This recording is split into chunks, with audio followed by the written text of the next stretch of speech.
Hello everyone, आप सभी लोगों का आपके अपने इस यूट्यूब चैनल पर स्वागत है। देखो, आज अब हम बात करेंगे आज प्रॉपर्टी नंबर 6 की, है ना। क्या है इसकी प्रॉपर्टी नंबर 6 है।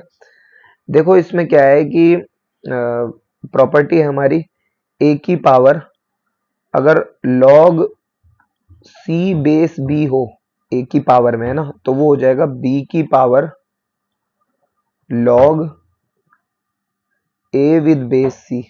ठीक है। देखो, इस चीज को ऐसे समझ सकते हैं, क्वेश्चन से समझाता हूँ, एग्जांपल लेते हैं। देखो इसका एक, देखो एग्जाम्पल के तौर पर, जैसे मान लो 7 की पावर 1 अपॉन, है ना, 7 की पावर 1 अपॉन, या रुको, देखो एक इसका अच्छा सा एग्जाम्पल लेते हैं पहले। जैसे मान लो इसकी है 8 की पावर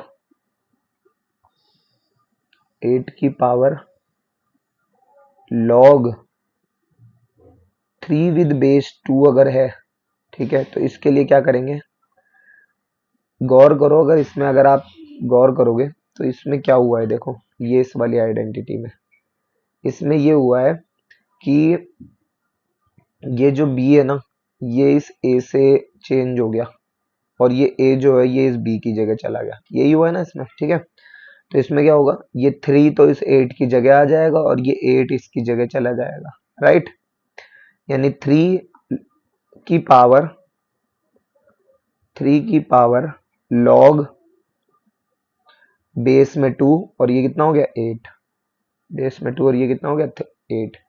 उसके बाद इसे क्या लिख सकते हैं, 3 की पावर 2 की कितनी पावर रेज करेगी, वो 8 हो जाए, तो वो कितना हो जाएगा 3, है ना। और 3 का क्यूब तो आप जानते ही हो 27, है ना।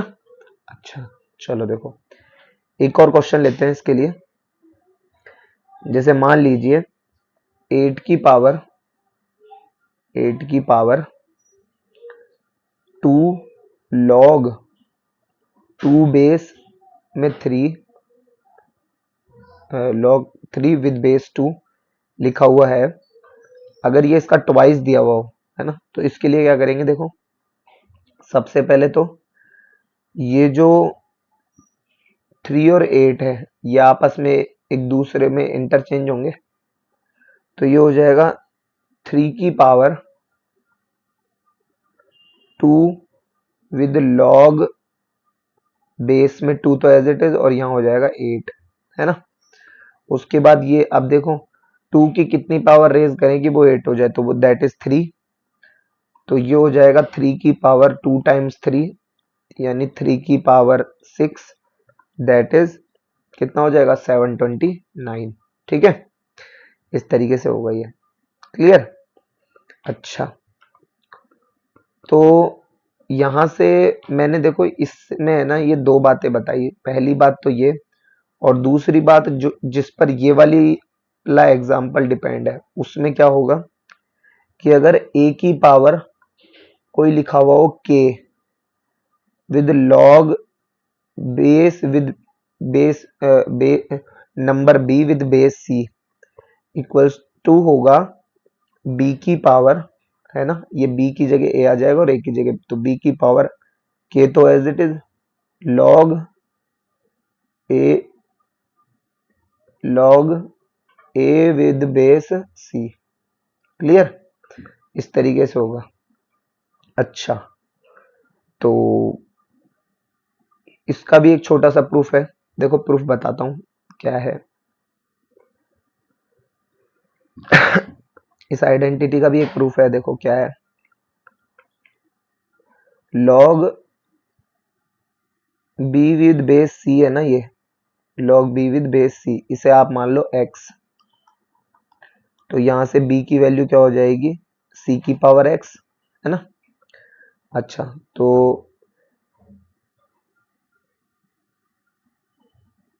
इसका जो और एक और चीज जो वो क्या है, log a with base c अगर है y, तो इससे क्या हो जाएगा, a is equal to c की पावर y, है ना। अच्छा, तो LHS में तो क्या हो गया ये, देखो गौर करो, हमने बी को है ना सी की पावर एक्स लिख दिया, बी को क्या लिख दिया, सी की पावर एक्स। तो देखा जाए तो ये जो क्वांटिटी है ना log B with base C, log B with base C, इसे मैंने क्या कहा है, एक्स कहा है। तो ये ए की पावर एक्स हो गया और ये क्या हो गया, बी की पावर वाई, यही हुआ है। तो मैं यहां से ये लिख सकता हूं कि ये क्या हो गया, ए की पावर एक्स, क्या हो गया ये ए की पावर एक्स, ये वाला, और इक्वल्स टू क्या आ गया, आर एच एस में ये वाला था, तो ये क्या हो गया, बी की पावर वाई। अच्छा, अब इस तरीके से ये प्रूव हो जाएगा, ठीक है, क्लियर। और ठीक है, ये ठीक है ना। अच्छा, तो इस पर एक और आइडेंटिटी है, ये तो मैंने आपको बताई थी कि के वाली, तो है ना। अब इसमें एक ये है कि अगर V1 की पावर अगर मान लीजिए V2 हो, है ना, तो ये क्या होगा, E की power V2 with ln of V1। ये ln का क्या कॉन्सेप्ट है, देखो ध्यान से, E की पावर V2 ln V1 अगर होता है तो इसको क्या लिखते हैं हम, E की पावर ln V1 और उसकी पावर क्या हो जाएगा V2, और ये क्या हो जाएगा, E की पावर ln को क्या लिखते हैं हम, log विद बेस E करके लिखते हैं, log विद बेस E करके लिखते हैं,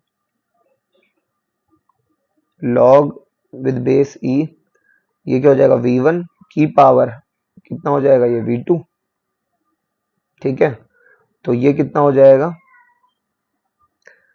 अब ये जो V1 और ये जो E है ये आपस में एक दूसरे का को से बदल जाएंगे, तो V1 की पावर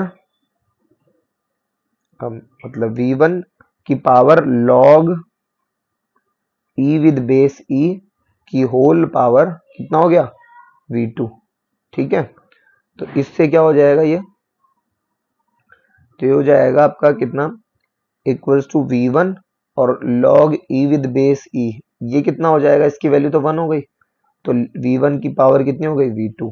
तो हम यहाँ से गौर करो, हम यहाँ से RHS से लेके चले थे, है ना, और हम ये LHS पे ले आए, क्लियर, इस तरीके से होगा, ठीक है। बाकी की बात नेक्स्ट वीडियो में करेंगे, तब तक के लिए धन्यवाद।